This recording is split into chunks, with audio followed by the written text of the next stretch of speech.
पंजाब की राजनीति से जुड़ी बहुत बड़ी खबर आ रही है। न्यूज़ 18 के चमन पलानिया की खबर है कि पंजाब के पूर्व सीएम और कांग्रेस नेता कैप्टन अमरिंदर सिंह ने खुद की नई राजनीतिक पार्टी बनाने का ऐलान किया है।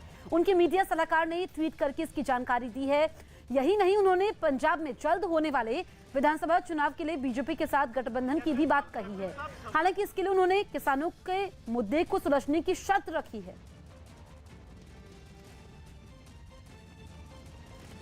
कैप्टन अमरिंदर सिंह की ओर से उनके मीडिया सलाहकार रवीन ठुकराल ने ट्वीट कर बताया, जल्दी किसानों समेत पंजाब और उसके लोगों के हितों की सेवा के लिए अपनी खुद की राजनीतिक पार्टी शुरू करने की घोषणा करूंगा। अगर किसानों के हित में किसान आंदोलन का समाधान किया जाता है तो 2022 के पंजाब विधानसभा चुनावों में बीजेपी के साथ गठबंधन की उम्मीद है। मैं अपने लोगों और अपने राज्य का भविष्य सुरक्षित बनाने तक चैन की सांस नहीं लूंगा। पंजाब को राजनीतिक स्थिरता, आंतरिक और बाहरी खतरों से सुरक्षा की जरूरत है। मैं अपने लोगों से वादा करता हूं कि शांति और सुरक्षा के लिए जो भी करना होगा मैं करूंगा, क्योंकि आज दोनों खतरे में हैं। कैप्टन अमरिंदर सिंह ने नई पार्टी बनाने और बीजेपी के साथ गठबंधन की उम्मीद पर पंजाब के कैबिनेट मंत्री परगट सिंह ने क्या कहा, आइए आपको सुनाते हैं।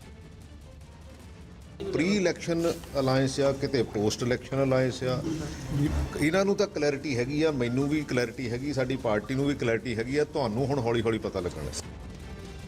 पूर्व केंद्रीय मंत्री और अकाली दल की नेता हरसिमरत कौर ने कहा कि अगर कैप्टन अमरिंदर की नई पार्टी बनती है तो उसे बीजेपी की बी टीम समझो। नवी पार्टी ਜਿਹੜੀ ਬਣੀ ਹੈਗੀ ਇਹ ਤੁਸੀਂ ਇਹਨੂੰ ਬੀਜੇਪੀ ਟੀਮ ਵੀ ਸਮਝੋ।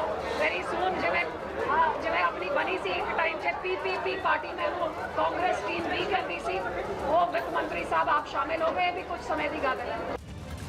जम्मू कश्मीर के पुंछ में 9वें दिन भी जंगल में घिरे आतंकियों और सुरक्षा बल के बीच मुठभेड़ हुई। इस ऑपरेशन में शामिल जवानों का हौसला बढ़ाने के लिए खुद सेना प्रमुख मनोज मुकुंद नरवणे वहां पहुंचे, जिनके सामने ही इस ऑपरेशन में जुटे जवानों ने जंगल में छिपे आतंकियों पर गोलियों की ताबड़तोड़ बौछार कर दी। इस जवाबी कार्रवाई से पूरा जंगल गोलियों की आवाज से थर्रा उठा। कुछ ही देर में पेड़ों के बीच से धुआं उठता भी दिखाई दिया। इस ऑपरेशन के दौरान आतंकियों की हर हलचल पर नजर रखने के लिए हेलीकॉप्टर से निगरानी की गई, ताकि सुरक्षा बल को आतंकियों की सटीक लोकेशन के बारे में बताया जा सके। इसी बीच एलओसी पर हालात का जायजा लेने पहुंचे सेना प्रमुख नरवणे पुंछ भी गए, जहां उन्होंने आतंकियों के खिलाफ चलाए जा रहे इस ऑपरेशन की पूरी जानकारी ली। इसके बाद वो उधमपुर रवाना हो गए। खबर है कि जंगल में छिपे इन आतंकियों को मदद पहुंचाने के आरोप में सुरक्षा एजेंसियों ने 8 लोगों को हिरासत में भी लिया है, जिनसे पूछताछ तेज कर दी गई। साथ ही आतंकियों के जल्द खात्मे के लिए जवानों ने उनकी घेराबंदी और कड़ी कर दी, ताकि आतंकियों को बच निकलने का कोई मौका न मिल पाए। एहतियात के तौर पर सुरक्षा बल ने जंगल के आसपास के इलाके में बसे लोगों से अपने घरों में रहने की अपील की और इन लोगों को यह सलाह भी दी है कि वो अपने पालतू जानवरों को वापस घर ले आए। इसके अलावा मुठभेड़ वाले इलाके के सभी रास्तों को सील कर दिया गया। पश्चिम बंगाल के कलिम्पोंग से हैरान करने वाला वीडियो सामने आया, जिसमें एक बादल फटते हुए साफ देखा जा सकता है। दावा है कि एक पर्यावरणविद ने बादल फटने का वीडियो रिकॉर्ड किया, जो अब वायरल हो चुका है। वीडियो में साफ देखा जा सकता है कि कैसे खास जगह पर बादल से जमकर पानी बरस रहा है। वहीं बादल फटने से तिस्ता नदी का जलस्तर खतरे के निशान से काफी ऊपर जा पहुंचा है, जिससे नदी के आसपास रहने वाले लोगों की जान पर खतरा मंडराने लगा है। उत्तरी बंगाल में मौसम विभाग ने आज भारी बारिश का ऑरेंज अलर्ट जारी किया है।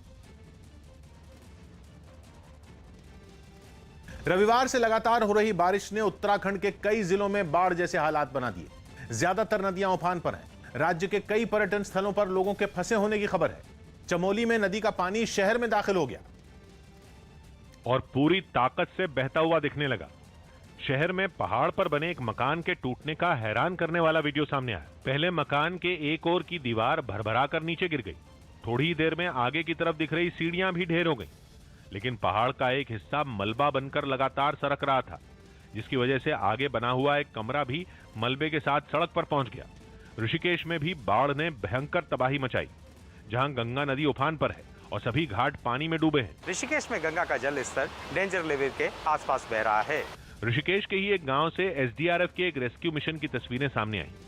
बाढ़ के बीच फंसे करीब 25 लोगों को निकालने के लिए बचाव कर्मी नाव से पहुंचे। फिर एक रस्सी फंसे हुए लोगों के पास फेंकी गई, जिसे पहले से वहां मौजूद कुछ बचाव कर्मियों ने पेड़ से बांध दिया और फिर धीरे धीरे लोगों को नाव पर पहुंचाया गया।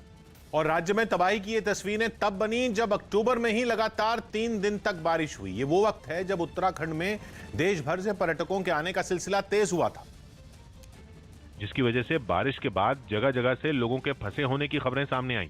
रामनगर जिले में जिम कॉर्बेट टाइगर रिजर्व के पास कुछ रिजॉर्ट भी जलमग्न हो गए। कोसी नदी में पानी इतना बढ़ा कि बड़ी बड़ी गाड़ियां डूबी हुई दिखने लगी। रिजॉर्ट्स आप देख सकते हैं कि किस तरह से पानी से लबालब भर गए हैं। रामनगर में एक गांव तो पूरी तरह टापू बन गया। करीब 25 मकानों में लोग फंस गए, जिनकी जान बचाने के लिए एक बड़ा ऑपरेशन चलाना पड़ा। पीछे देख सकते हैं सुंदर खाल गांव में कोसी नदी ने अपना कहर बरपाया है। यहाँ 20 से 25 मकान इसकी जद में आ गए हैं। दमकल विभाग और पुलिस की मदद से एसडीआरएफ की टीम ने नावों के सहारे रेस्क्यू ऑपरेशन चलाया। धीरे धीरे कोसी नदी की लहरों के बीच फंसे लोगों को बाहर निकाला जाने लगा, जबकि थोड़ी ही देर में सेना का हेलीकॉप्टर भी मौके पर पहुंच गया, जिसकी मदद से कई फंसे हुए लोगों को एयरलिफ्ट कर बचाया गया। जबकि नैनीताल भी ऐसे ही शहरों में है जहां बाढ़ ने भयंकर तबाही मचाई। 3 दिन से लगातार हो रही बारिश के बाद नैनीताल की सड़कों पर सैलाब दिखने लगा और ऐसा लगने लगा जैसे सड़कों पर ही झीलें उतर आई हों। सड़कों के किनारे वाटरफॉल की तरह पानी गिरता हुआ दिख रहा है। शहर की ज्यादातर अहम जगहों पर पानी का कब्जा है। सड़कों पर खड़ी दुपहिया गाड़ियों के पूरे पहिए पानी में डूबे दिखे। ऊंची जगहों पर बनी पार्किंग में भी गाड़ियां सुरक्षित नहीं बची। कई गाड़ियों की तो केवल छत ही पानी से बाहर दिखने लगी। नैनीताल में बादलों के ब्रेक इस कदर फेल हुए कि मॉल रोड पर भी पानी पहुंच गया। कई साल बाद ऐसा मौका आया जब नैनीताल में मॉल रोड पर पानी भरा हो। नैनीताल की माल रोड है, उसमें इस तरह से पानी भरा हुआ है। हालांकि लोग इस तरह से आवाजाही कर रहे हैं और जो झील का पानी है वो ऊपर आ गया है। नैनी झील का पानी बढ़ने से कई जगह लोग फंस गए। कुछ फंसे हुए लोगों को निकालने में सेना के जवान जुट गए। सैनिकों के पराक्रम का एक ऐसा वीडियो दिखा जिसमें जवान मानव श्रृंखला बनाकर खड़े दिखे, जिसके बाद फंसे हुए लोगों को निकाला जा सका। खबर है कि जिन 36 लोगों को बचाया गया वो पिछले 48 घंटे से वहां फंसे हुए थे। जबकि ऐसा ही हाल राज्य के कुछ और हिस्सों में भी हुआ। अब तक राज्य में 30 से ज्यादा लोगों की बाढ़ के कारण मौत की खबर है, जबकि कई लोग लापता हैं। वहीं जान के अलावा माल का भी बड़ा नुकसान हुआ। कहीं पुल टूट गया, कहीं रेल की पटरियां उखड़ गईं, जिनमें हल्द्वानी भी शामिल है। हल्द्वानी में रेल की पटरियों के नीचे से ही जमीन बह गई। नतीजा ये हुआ कि रेल की पटरी का एक बड़ा हिस्सा भी बहकर मलबे के साथ चला गया। हल्द्वानी में कुछ हाथियों के भी पानी के बीच फंसने का वीडियो सामने आया, जिन्हें बाद में वन विभाग ने बचा लिया। चंपावत में लोहे का एक भारी भरकम पुल नीचे गिर गया। भारी भरकम पिलर तो अपनी जगह पर खड़े दिखे, लेकिन उनके ऊपर से पुल नीचे गिरा दिखाई दिया। रामगढ़ में तो एक मकान की छत ऐसी गिरी कि मकान में रह रहे कई मजदूरों की मौत की वजह बन गई। हालांकि सरकार की हालात पर नजर है और तमाम एजेंसियों को राहत और बचाव के काम पर लगाया गया है। खुद मुख्यमंत्री पुष्कर धामी दिन भर बैठकों में लगे रहे। नुकसान सब जगह पर हुआ है, लेकिन हम इस समय पर सभी से अपील करते हैं कि धैर्य बना के रखें। सरकार हर तरीके से सभी की सहायता के लिए हर संभव प्रयास कर रही है। राज्य के अलग अलग हिस्सों में पुलिस, दमकल विभाग और एसडीआरएफ समेत कई एजेंसियां फंसे हुए लोगों को निकालने के काम में लगी हुई हैं। पंजाब कांग्रेस में जारी घमासान पर बड़ी खबर आ रही है। न्यूज 18 के चमन पलानिया की खबर है कि विवाद सुलझाने के लिए बंद कमरे में हुई एक बैठक के समय सिद्धू के रवैये से खफा होकर चरणजीत सिंह चन्नी ने मुख्यमंत्री पद छोड़ने की बात कह दी। यही नहीं, खबर है कि चन्नी ने दिल्ली से आए कांग्रेस पर्यवेक्षकों के सामने सिद्धू को मुख्यमंत्री बनने और 2 महीने में परफॉर्म करके दिखाने की चुनौती भी दे दी। बाबुल सुप्रियो ने सांसद पद से इस्तीफा दे दिया। पूर्व केंद्रीय मंत्री बाबुल सुप्रियो ने दिल्ली में लोकसभा स्पीकर ओम बिरला से मुलाकात की और उन्हें सांसद पद का अपना इस्तीफा सौंपा। बाबुल सुप्रियो पिछले दिनों बीजेपी छोड़कर टीएमसी में शामिल हुए थे। दिल भारी तो थोड़ा सा होना चाहिए, है भी, क्योंकि पॉलिटिक्स में था नहीं। मेरी शुरुआत बीजेपी से ही हुई थी। चेन्नई में एक दुकानदार ने अमेरिका की उपराष्ट्रपति कमला हैरिस का जन्मदिन मनाया। इस मौके पर उन्होंने कमला हैरिस की तस्वीरों से अपनी दुकान को सजाया। महाराष्ट्र सरकार ने होटल और रेस्टोरेंट को रात 10 के बजाय 12 बजे तक खोलने की मंजूरी दे दी। कोरोना मामलों में कमी के बाद सरकार ने यह फैसला लिया। T20 वर्ल्ड कप से पहले टीम इंडिया ने अपने पहले अभ्यास मैच में इंग्लैंड को 7 विकेट से हरा दिया। केंद्रीय गृह मंत्री अमित शाह ने उत्तर प्रदेश के लिए मोदी वैन को हरी झंडी दिखाकर रवाना किया। ये मोबाइल मेडिकल वैन अपने आप में एक छोटे अस्पताल जैसी है, जो ग्रामीण इलाकों में मेडिकल सुविधाएं बढ़ाने के काम आएंगी। स्वास्थ्य सुविधा की परिकल्पना के साथ इस यूनिट को यहां पर लॉन्च किया गया है, मोबाइल वैन यूनिट को। इस वैन में मरीजों को देखने के अलावा कई तरह की जरूरी जांच भी की जा सकेंगी। यही नहीं, मरीजों को 10 से 15 मिनट में उनकी रिपोर्ट भी मिल जाएगी। जहाँ पे मेडिकल फैसिलिटीज वहाँ पे नहीं जा सकते हैं या डायग्नोस्टिक्स नहीं हो सकती है, पेशेंट को लैब टेस्ट कराने के लिए शहरों में आना पड़ता है। ये गाड़ी के अंदर ही 39 टेस्ट हो गए। फिलहाल ऐसी 5 मोदी वैन कौशाम्बी जिले के लिए रवाना की गई, जहां ये लोगों के इलाज के साथ कोरोना वैक्सीन लगाने का काम भी करेंगी। गांव-गांव जाएगी और गांव के अंदर ही वहीं पर लोगों को मेडिकल सुविधा उपलब्ध कराएगी। दिल्ली के किशनगढ़ से दिल दहला देने वाला वीडियो सामने आया। वहां कुछ बदमाशों ने फॉर्च्यूनर कार में सवार शख्स को जान से मारने के इरादे से उस पर गोलियों की बरसात कर दी, जिसके बाद दिल्ली पुलिस की स्पेशल सेल ने इस मामले के आरोपियों के खिलाफ कार्रवाई की। ये घटना 2 दिन पहले की बताई गई, जिसका वीडियो भी सामने आया। उसमें साफ दिखा कि एक फॉर्च्यूनर बाजार के बीच से गुजर रही थी, तभी उस पर पीछे से 4 बदमाशों ने फायरिंग शुरू कर दी। गोलियों की तड़तड़ाहट से वहां हड़कंप मच गया और कार सवार किसी तरह वहां से भाग निकला। बताया गया कि उन बदमाशों के निशाने पर धामी पहलवान नाम का शख्स था, जो कि उसी कार में बैठा था। हालांकि इस हमले में गोलियों से छलनी उसका ड्राइवर हुआ और धामी बाल बाल बच गया। पुलिस ने सामने आए वीडियो के आधार पर कुछ ही घंटों के अंदर 4 बदमाशों को धर दबोचा, उन्हें गिरफ्तार कर लिया। बताया गया कि पुलिस को आरोपियों के पास से कई हथियार भी बरामद हुए। मध्य प्रदेश के जबलपुर में ईद मिलादुन नबी के जुलूस के दौरान हंगामा हो गया, जिसके बाद पुलिस को लाठीचार्ज करना पड़ा। खबर है कि जुलूस के दौरान किसी तरह की गड़बड़ न हो, इसके लिए वहां धारा 144 लगाई गई थी, लेकिन कुछ लोगों ने हंगामा शुरू कर दिया और जब पुलिस ने उन्हें रोकने की कोशिश की तो उन्होंने पुलिस पर पथराव शुरू कर दिया। जवाब में पुलिस ने भी मोर्चा संभाला और भीड़ पर लाठीचार्ज कर दिया। भीड़ को खदेड़ने के लिए आंसू गैस के गोले भी दागे गए।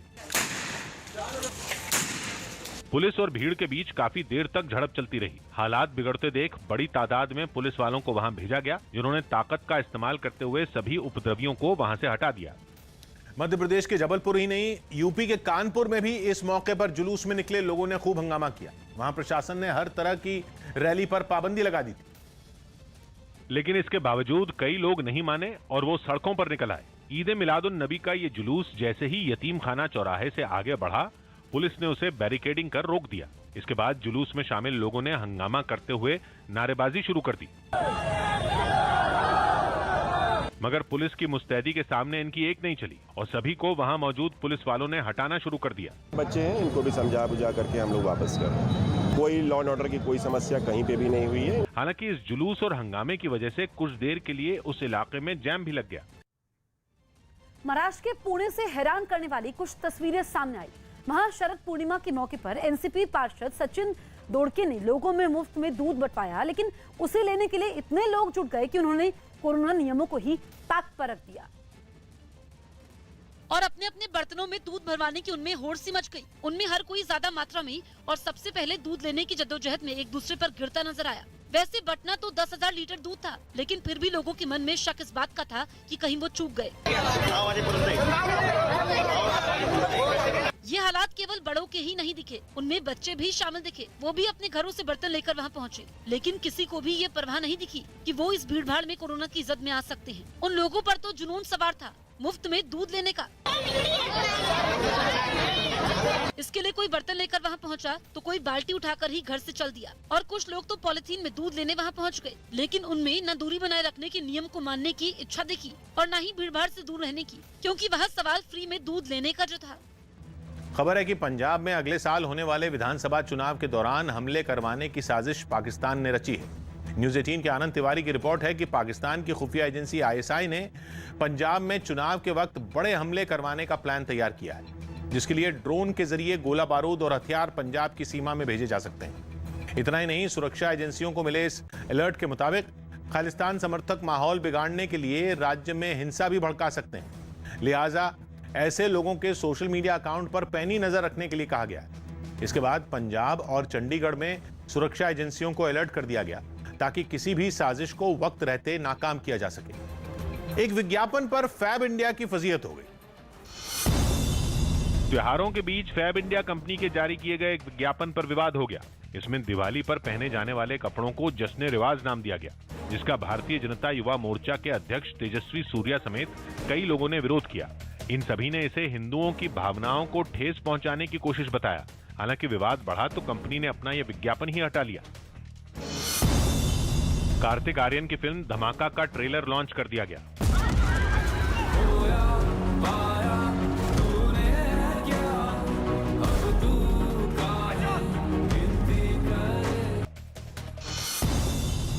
प्रधानमंत्री मोदी शाम को तेल और गैस सेक्टर से जुड़ी दुनिया की कुछ बड़ी कंपनियों के सीईओ से बात करेंगे। ऑनलाइन होने वाली इस बैठक में भारत में निवेश समेत कई मुद्दों पर चर्चा होगी। यूपी के सोनभद्र से अपना दल एस के सांसद पकौड़ी लाल कोल ने क्षत्रिय और ब्राह्मण समुदाय के लोगों पर विवादास्पद बयान दिया, जिस पर सियासत गर्मा गई।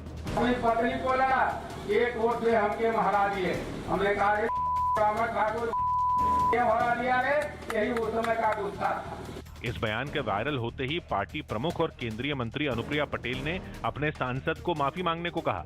मैंने अपनी पार्टी के माननीय सांसद जी को निर्देशित कर दिया है, काल क्षमा प्रार्थना करें। पीएम नरेंद्र मोदी आज उत्तर प्रदेश के कुशीनगर में 260 करोड़ की लागत से तैयार किए गए इंटरनेशनल एयरपोर्ट का उद्घाटन करेंगे। इसके साथ ही पीएम मेडिकल कॉलेज और 180 करोड़ रुपए की 12 विकास योजनाओं का भी शिलान्यास और लोकार्पण करेंगे। पीएम महापरिनिर्वाण मंदिर में 3 दिन तक चलने वाले अंतर्राष्ट्रीय बौद्ध कॉन्क्लेव की शुरुआत करेंगे। कुशीनगर में पीएम एक जनसभा को भी संबोधित करेंगे। अमेरिका की टेक्सास में एक विमान उड़ान भरने की कोशिश करने के समय ही क्रैश हो गया। बताया गया कि इस विमान ने ह्यूस्टन एग्जीक्यूटिव एयरपोर्ट से उड़ान भरी थी, जिसमें 21 यात्री और चालक दल के 13 मेंबर सवार थे। खबर है कि उन्हें विमान से सुरक्षित बाहर निकाल लिया गया, जिसके बाद उस विमान से आग की लपटों के साथ धुआं उठता नजर आया। हादसे के बाद वहां से जो तस्वीरें सामने आई, उनमें दिखा कि विमान का पिछला हिस्सा आग की जद में आने से बच गया, लेकिन विमान के बाकी हिस्से का लपटों ने नामो निशान मिटाकर रख दिया। This plane was actually attempted to take off, never was able to take flight. जहां वो विमान गिरा वहां राख ही राख बिखरी दिखाई दी, जबकि आग बुझाने के लिए दमकल कर्मियों ने अपनी पूरी जान लगा दी। वो लगातार पानी से आग को बुझाने की कोशिश में जुटे रहे, लेकिन तब तक वो आग विकराल रूप ले चुकी थी। बताया गया कि इस हादसे में एक शख्स जख्मी हो गया, जिसका इलाज जारी है। मैं हूं किशोर अजवाणी। आज की ताजा खबर जारी है।